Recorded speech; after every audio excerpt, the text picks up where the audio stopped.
रहमान रहीम। अस्सलाम वालेकुम मौज़ूद नाज़रीन, प्रोग्राम हाला जे में आपको खुशामदीद कहते हैं।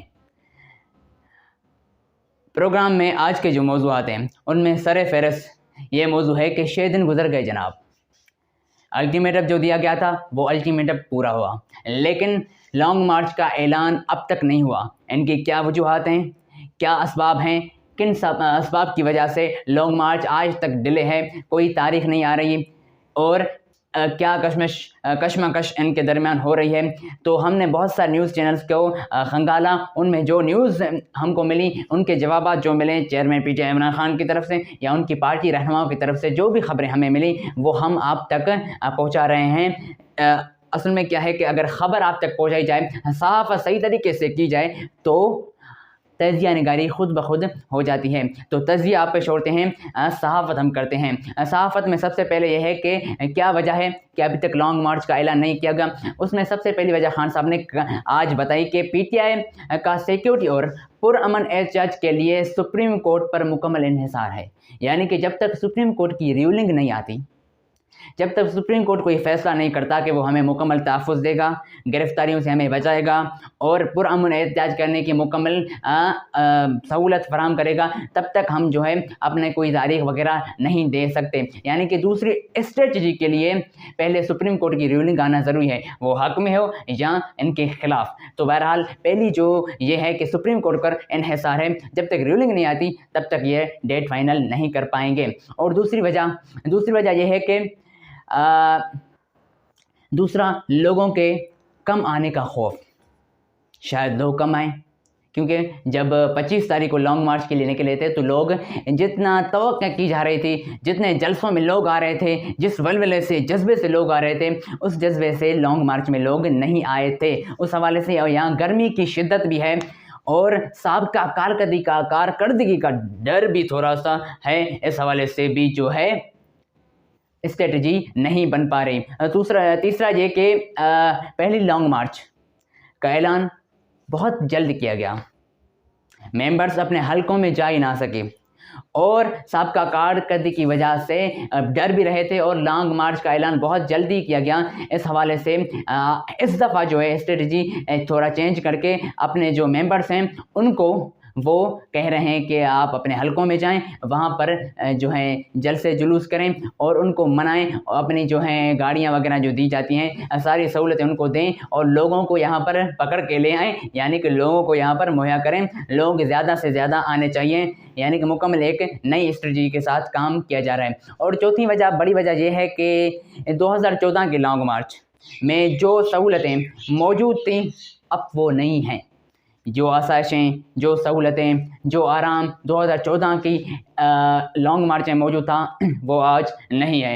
वो इस्टेब्लिश की मदद, वो पार्टियों का इनके साथ होना, वो मीडिया का इनके साथ होना, ये इस दौर में बदकिस्मती होगी इनकी गए ये साथ नहीं है। यानी कि इस बार जो अगले बार ये होता था कि जलसा करके वो घर आ जाके आराम वगैरह करते थे, अब यहाँ पर जो है लॉन्ग मार्च में ही साथ रहना पड़ेगा। इतनी सहूलतें नहीं मिलेंगी क्योंकि पंजाब और वफाक दोनों जो हैं इनको सपोर्ट नहीं बल्कि इनमें रुख ना डालेंगे, लॉन्ग मार्च को रोकने की कोशिश करेंगे, तशद्दुद भी होगा, आंसू गैस शेलिंग भी होगी। तो इनको जो है स्ट्रेटजी बनाने में वक्त लगेगा बहुत सारा और बहुत सारा पैसा भी खर्च होगा। और पांचवा नंबर यह है कि बहुत जल्दी हुकूमत को अल्टीमेट देना, ऐसा है जैसे बगैर सोराख किए बिल में घुस जाना, यानी सोराख भी नहीं किया और बिल में घुसना भी पड़ रहा है। इसने पहले ऐसा ही किया, यानी कि 25 तारीख को लॉन्ग मार्च करनी थी भाई, लॉन्ग मार्च करनी थी, लॉन्ग मार्च की नहीं, आए जलसा करके अल्टीमेटम देकर चले गए। तो इससे क्या होगा? इससे कुछ नहीं होना था, ये खुद ही अपना मजाक बनाकर चले गए। कोई जो है पसे पर्दा कुछ भी नहीं होना था, क्योंकि कुछ लॉन्ग मार्च होती, कुछ मुल्क में जो है लोग आते देखे जाते, मीडिया में इनकी भरपूर कवरेज होती, लेकिन आए और उसी दिन वापस चले गए। तो वो भी इनके लिए जो है बड़ा धचका साबित हुआ और हुकूमत ने जो है फातिहाना विक्ट्री का निशान दिखाते लोगों को कहा कि हम जो है हमने ऐसी स्ट्रेटजी बनाई थी कि उनको शिकस्त फाश होकर लॉन्ग मार्च को छोड़कर वापस जाना पड़ा। अब छठी जो है हुकूमत पंजाब और वफाक दुश्वारियाँ और सुप्रीम कोर्ट डी चौक को छोड़कर H9 में जलसा करने का कह रहा था। जिस पर खान साहब और शेख रशीद दोनों राज़ी नहीं थे। यानी कि शेख रशीद साहब का कहना था कि वहाँ तो सिर्फ दुकान वगैरह हैं, वहाँ पर मैं जो है नहीं समझता था कि हमारे लिए सही है कि हम वहाँ पर जलसे जुलूस करें। तो वहाँ जो है सुप्रीम कोर्ट ने कहा कि डी चौक आप ना जाएं, और ये डी चौक जाना चाहते थे। अगर डी चौक जाते तो जो है सुप्रीम कोर्ट के अहकामात ना मानने, और उनकी अगर सुप्रीम कोर्ट अहकामात ना माने जाएंगे तो इसकी जद में जो है तौहीन अदालत का सामना करना पड़ता, ये भी दुश्वारियाँ थी। तो अब इस वजह से सुप्रीम कोर्ट पर इंहिसार कर रहे हैं कि सुप्रीम कोर्ट अपनी मुकम्मल रूलिंग दे और मुकम्मल जो है अपना जो नज़रिया है वो बताएं, वो क्या करेंगे, हेल्प करेंगे नहीं करेंगे। तो उस हवाले से स्ट्रेटजी को ऐसे बनाएं कि जो ये दुश्वारियाँ आ रही थी, यानी कि सुप्रीम कोर्ट की उस वक्त रूलिंग आना कि आप जो है डी चौक पर नहीं जा सकते, फ़लानी जगह पर आप जलसे जुलूस करें, ऐसा ना हो। यानी कि एक मुकम्मल जो लॉन्ग मार्च होती है वो उसी तरह लॉन्ग मार्च अब करना चाहते हैं, उसके लिए बहुत वक्त लग रहा है और लगेगा भी। और सातवीं वजह यह है कि कारकुनों का कत्लेआम, आंसू गैस और गिरफ्तारियों का खौफ, ये चीज़ तो हब हो गई, पहले नहीं लेकिन अब जो है पंजाब में भी वफाक वाली हुकूमत है और वफाक में भी इत्तेहादी हुकूमत है, तो वो जो है वो तो रखने डालेंगे, वो तो रुकावटें डालेंगे, वो तो आंसू चेलिंग करेंगे, और वो तो जो है कत्लेआम भी हो सकता है, असला लेकर आएंगे तो वो भी यानी कि खून खराबा हो सकता है। इस हवाले से भी जो है डिले हो रहा है। और आठवीं चीज़ जो है पीटीआई में जहांगीर तरीन और अलीम तरीन, जहांगीर तरीन और अलीम तरीन का अलग हो जाना। इसके बाद पीटीआई में ऐसा कोई काबिले ज़िक्र शख्सियत नहीं है जो इतने पैसे दे सके, क्योंकि इसमें पैसे तो लगते हैं, यानी कि इनके पैसे वाले जो हैं वो पैसे वाले लोग मौजूद नहीं हैं, ये मुश्किलात दरपेश हैं, इस वजह से जो है लॉन्ग मार्च नहीं हो पा रहा है। दूसरी ख़बर ये है और बहुत अफसोसनाक खबर है कि भारत ने मुस्लिम दुश्मनी की सारी हदें पार कर दी। एक मुस्लिम प्रोफेसर को कॉलेज के कैंपस में नमाज अदा करने से छुट्टी पर भेज दिया और इम्कान है कि उसे जॉब से फारिग ही कर दिया जाएगा। जनाब ने क्या किया, सिर्फ एक नमाज पढ़ी कॉलेज के कैंपस के एक पार्क में जाके नमाज़ पढ़ी, वहाँ पर जो है उन्हें गुस्सा चढ़ गया, उनकी गैरत जागे कि क्या किया गया, जबकि आपको मालूम होगा कि इंडिया के मुख्तलिफ़ कॉलेजों में, यूनिवर्सिटियों में और स्कूलों में भी जो है आरती पूजा और मंदिर वाले बहुत सारे काम बखूबी किए जाते हैं, उनकी रोकथाम कोई नहीं, उन्हें तो जो है सवाब समझा जाता है। और बच्चों के सिलेबस में जहाँ मुसलमान भी पढ़ते हैं, जो ईसाई भी पढ़ते हैं, हिंदू भी पढ़ते हैं, वहाँ सिलेबस में गीता वगैरह की किताब की भी जो कुछ शरह हैं वो भी पढ़ाई जाती हैं। और इस प्रोफेसर ने नमाज फ़कत अदा की, उस पर क्या है इतवार को इंक्वायरी बिठाने का फैसला किया गया है कि आया प्रोफेसर को माफ़ी मांगनी है या नहीं। क्या जुर्म क्या है कि माफ़ी मांगे, फ़कत नमाज़ पढ़ी है। वो कहते हैं कि जो नमाज़ पढ़ी है इससे हमारे बच्चे ख़राब होंगे, हमारे बच्चे जो है अपने दीन से मुनारिफ होकर मुसलमान बन जाएंगे। तो उन्हीं से सवाल है कि क्या आपकी जो आरती है, ये जो पूजा है आप करते हैं, हमारे बच्चे देखते हैं, क्या हमारे बच्चे मुसलमान अपना दीन छोड़कर काफिर हो जाता है? नहीं, मुसलमान बच्चे मुसलमान ही रहते हैं। ये तो इंसाफ वाली बात ना हुई। अगर आपके दीन में कोई खामी नहीं है, अगर आपके अकायद में कोई खामी नहीं है, अगर आपके जो उसूल हैं वो सख्त हैं और वो बेहतरीन हैं, तो क्यों बच्चे डरेंगे? किस वजह से बच्चे डरेंगे? अगर उनका अपना दीन कोई बेहतर है तो बच्चे किस वजह से डरेंगे? तो ये जो है मंतिक गलत है और ऐसा नहीं करना चाहिए। प्रोफेसर ने वजाहत भी कर दी कि जो है वक्त बहुत कम था, नमाज का टाइम थोड़ा बचा था, इस वजह से जो है मुझे वहाँ पर नमाज अदा करनी पड़ी। यानी कि मजबूरी के आलम में भी नमाज अदा नहीं कर सकते, यानी कि मुसलमान कोई भी दीनी काम नहीं कर सकता। हालांकि बहुत सारे लोग कहते हैं, और UN में जो है भारतीय के जो भी मेंबर्स है वो कहते हैं कि हम एक सेकुलर मुल्क हैं, और सेकुलर मुल्क में क्या होता है, हर एक मसलक को, हर एक मज़हब को आज़ादी राय का हक हासिल होता है कि वो अपना मसलक, अपने अकायद पर जो भी करना चाहे, जैसे भी अमल करना चाहे वो कर सकता है, जहाँ भी करना चाहे, किसी जगह और किसी चीज़ की जो है रोकथाम नहीं होती है। दूसरा ये कि इंडिया में जनूबी रियासत कर्नाटक में जो एक मसला हुआ था, उसमें अभी तक भी हिजाब पर पाबंदी आयद है।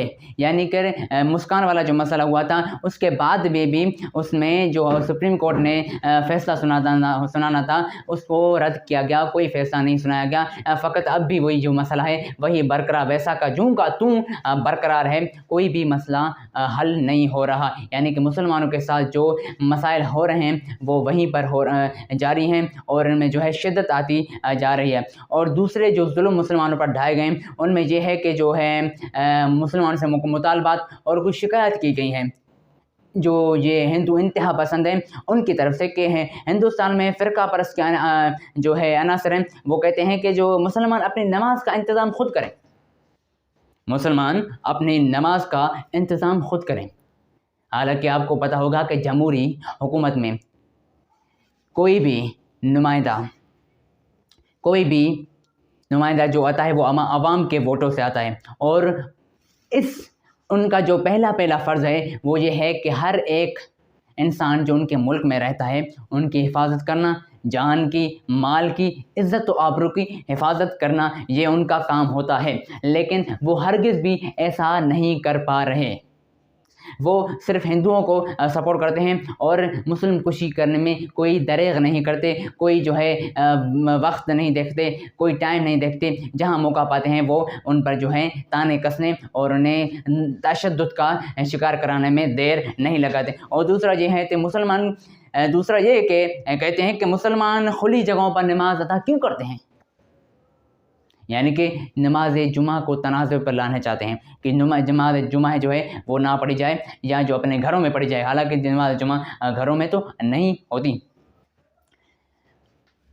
अगर ईसाई है, हिंदू है, कोई भी मज़हब है, उनके जो है दिवाली है या होली है ये बाहर जाके किए जाते हैं। बहुत सारे हर एक मज़हब के जो अमाल होते हैं बहुत सारे अमाल बाहर जाकर किए जाते हैं और उनमें कोई किसी को कुछ भी नहीं कहता। तो मुसलमान अगर नमाज़ पढ़ते हैं तो इसमें कौन सी बड़ी बात है। वो कहते हैं कि अपना निज़ाम खुद करें, यानी कि अपने मैदान, अपनी फ़ोर्स, अपना जो है अमन अमान का ख़ुद ख्याल रखें। जो अपने जो भी फाइनेंशियल सपोर्ट होती है वो नहीं दी जाएगी। आप जो है अपना बोरिया बिस्तर खुद संभालें। और तीसरा ये कि जो है नमाज जुमा के लिए गुरुद्वारे के दरवाजे क्यों खोले गए। कुछ दिन पहले जो है नमाज जुमा के लिए गुरुद्वारे के दरवाजे खोले गए थे। ये जो है सिखों का एक इबादत जगह, सिखों की इबादत की जगह होती है। तो अगर सिखों ने मुसलमानों की मोहब्बत में अगर ऐसा किया, इंसानियत की खातिर अगर ऐसा किया तो क्या जुर्म किया। लेकिन वो जो है इंतहा पसंद, मुस्लिम दुश्मनी के इंतहा तक पहुँच गए हैं। मुसलमानों का चेहरा उन्हें पसंद नहीं, मुसलमानों की आदतें उन्हें पसंद नहीं, बस वो मुस्लिम कुशी में लगे पड़े हैं। अल्लाह हर मुस्लिम के जो है हर मुसलमान को अपने हिफ्ज़ व अमान में रखे और उनकी जान माल इज़्ज़त आबरू की हिफाजत फरमाए। और दूसरा ये कि जो वाक़या है ये शुमारू शहर अलीगढ़ में पेश आया। और दूसरी बात जो बहुत अहम बात है जो इमरान खान साहब ने समी इब्राहिम साहब के चैनल में की, उनके जो है प्रोग्राम में की, उस पर जो है बहुत तनकीद का निशाना बनाया जा रहा है कि खान साहब ने ऐसा क्यों कहा। और खान साहब इस कदर बखुलेआम बातें किस तरह कर रहे हैं। एक पहले भी जो है मरीम नवाज़ वाला जो वाक़या हुआ था, एक खान साहब ने स्टेटमेंट दी थी मुल्तान जलसे में कि मरीम बीबी इतना इमरान ना करो कहीं आपका शोहर ना नाराज़ हो जाए। उस पर भी खान साहब को ख़ासी तनकीद का शिकार बनाया गया था और ये हक था भरक था क्योंकि जो है वो ये जुमला इस तरह का था, यानी कि इखलाकियात से गिरा हुआ जुमला था। लेकिन आज जो जुमला खान साहब ने बताया वो ये बताया कि समी इब्राहिम साहब ने पूछा कि पाकिस्तान में ये है कि अक्सरियत के बावजूद इस्टेब्लिशमेंट आपके साथ ना हो तो आप पावर में नहीं आ सकते। तो भुट्टो के साथ भी ऐसा हुआ था। तो इस बात को जहन में रखते हुए आप अगली स्ट्रेटजी क्या बनाएंगे। इस सवाल के जवाब में इमरान खान साहब का कहना था अगर इस्टेब्लिशमेंट इस वक्त सही फैसले नहीं करेगी तो मैं लिख कर देता हूँ। खास साहब ने ये जुमला जो है उनके लफ्ज़ में ही बोल रहा हूँ, उनके जो अल्फाज हैं वही अल्फाज इस्तेमाल कर रहा हूँ, यानी कि डायरेक्ट स्पीच में मैं बात कर रहा हूँ कि खान साहब ने कहा कि अगर इस वक्त इस्टेब्लिशमेंट सही फैसले नहीं करेंगे तो क्या ख़तरात होंगे, क्या मसाइल पेश आने होंगे। इस जुमले के बाद जो ये जुमले इमरान खान साहब ने बोले, इनके बाद जो है बड़ी तनकीद का निशाना बनाया गया। जो हर चैनल पर यही मौजू चल रहा था कि खान साहब ने कहा कि मैं लिख कर देता हूँ कि इस्टेब्लिशमेंट भी तबाह होगी और मुल्क भी तबाह होगा और सबसे पहले फ़ौज तबाह हो जाएगी। इस्टेब्लिशमेंट तबाह होगी, मुल्क भी नहीं चल सकेगा और सबसे पहले फ़ौज तबाह होगी, मुल्क दिवालिया हो जाएगा। ये जब से आए हैं रुपया नीचे जा रहा है, चीज़ें महंगी से महंगी तर होती जा रही हैं, स्टॉक मार्केट गिर कर रह गई है। अगर पाकिस्तान बैंकरप्ट होता है तो सबसे बड़ा इदारा जो कि फ़ौज है वो सबसे पहले हिट होगा और वो सबसे पहले मुतासर होगा। और ये जो मुश्किलातें दरपेश हैं और ये जो जुमला खान साहब ने कहा, ये ख़ासा तनकीद की ज़द में आया क्योंकि लोगों ने पूरा प्रोग्राम नहीं देखा, ऐसी जुमलों को अपने जो है दिमाग में सेव कर लिया। बहरहाल खान साहब ऐसे बहुत से जुमले कहे जाते हैं, कभी सुप्रीम कोर्ट के हवाले से, कभी जो है फ़ौज के हवाले से, कभी जो है जो बात करने से कभी सोचते नहीं बात कर देते हैं। यानी कि निडर ज़ुबान है, बिना खौफ और किसी के दबाव के बगैर बात कर देते हैं। तो ये जो आज की ख़बरें थी, इंशाअल्लाह कल और बेहतर ख़बरें आपको देंगे और किसी और मौजू पर आपसे मिलते हैं। तब तक के लिए वस्सलाम वालेकुम, खुदा हाफ़िज़। हालात ये है